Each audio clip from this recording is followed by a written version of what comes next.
ईमानदार मिठाई वाला। एक गांव में महेश नाम का एक हलवाई रहता था। उसकी दुकान दूर दूर तक मशहूर थी। आसपास के सभी गांव वाले महेश की दुकान से ही मिठाई लेते थे। भाई मजा आ गया, क्या लजीज रबड़ी है। ये लड्डू भी लीजिए, शुद्ध देसी घी के हैं, आज ही बनकर आए हैं। लाओ भाई लाओ, 1 किलो लड्डू भी पैक कर दो। महेश का एक बेटा था रवि। रवि ने पढ़ाई छोड़ दी थी और वो दिन भर घर में ही बैठा रहता था। उठ बेटा रवि, आज मेरे साथ दुकान पर चल। मैं वहाँ क्या करूँगा पापा? अरे दुकानदारी सीख बेटा, आगे चलकर ये सब तुझे ही तो संभालना है। मुझे ये सब कुछ नहीं संभालना, मैं वीडियो गेम खेलूंगा, फिर दोस्तों के साथ बाहर जाऊंगा। हे भगवान, इसे थोड़ी अक्ल दे दो।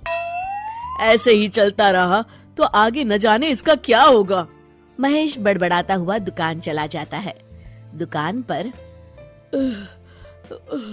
ओ घसीटाराम, मुझे थोड़े चक्कर आ रहे हैं, जरा पानी तो लाना। जी जी मालिक। सुन, मैं घर जा रहा हूँ, आज दुकान तू संभाल ले। जैसा आप कहे मालिक। महेश बिस्तर पर लेटा है।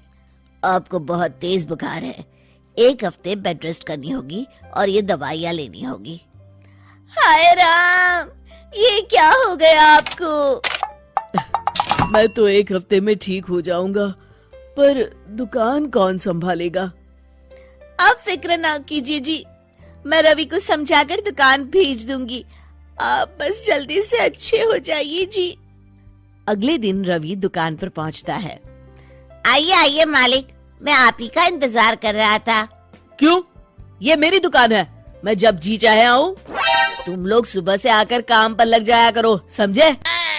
जी जी जी मालिक, दरअसल लड्डू बनाने हैं तो घी लेने जाना है, 5,000 रुपए दे दीजिए। 5,000? तुम्हारा दिमाग तो ठीक है? इतने महंगे लड्डू बनाएंगे तो मुनाफा क्या होगा? पर देसी घी भी तो बहुत महंगा है ना मालिक। क्या जरूरत है देसी घी की? डालडा ले आओ। पर मालिक।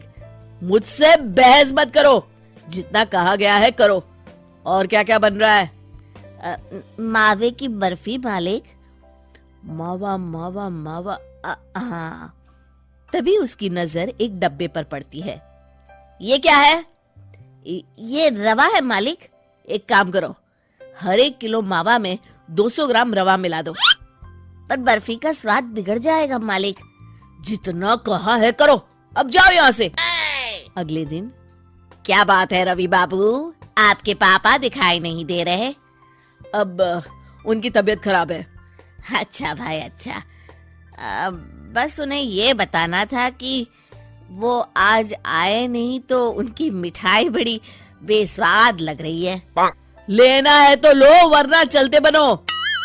अरे अरे अरे, ये कोई तरीका है ग्राहक से बात करने का? चलो भाई चलो, यहाँ से चलो। अगले दिन। भैया, कल जो मैं लड्डू ले गया था उनका स्वाद बड़ा बेकार लगा। महेश बाबू का नाम सुनकर बड़ी दूर से आया था। 200 रुपये में इससे अच्छा और क्या मिलेगा?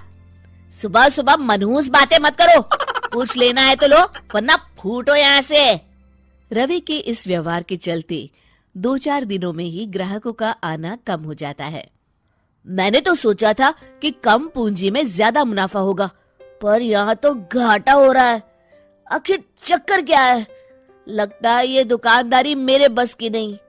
महेश ठीक होकर दुकान लौटता है तो घसीटाराम उसे सब कुछ बताता है। हे भगवान, इसने तो मेरी सालों की मेहनत पर पानी फेर दिया। अब क्या करेंगे मालिक? कुछ नहीं, सबसे पहले तुम पहले की तरह शुद्ध और अच्छी मिठाइयाँ बनाओ और मुझे गांव के उन सब लोगों के नाम बताओ जिनसे रवि ने बदतमीजी की।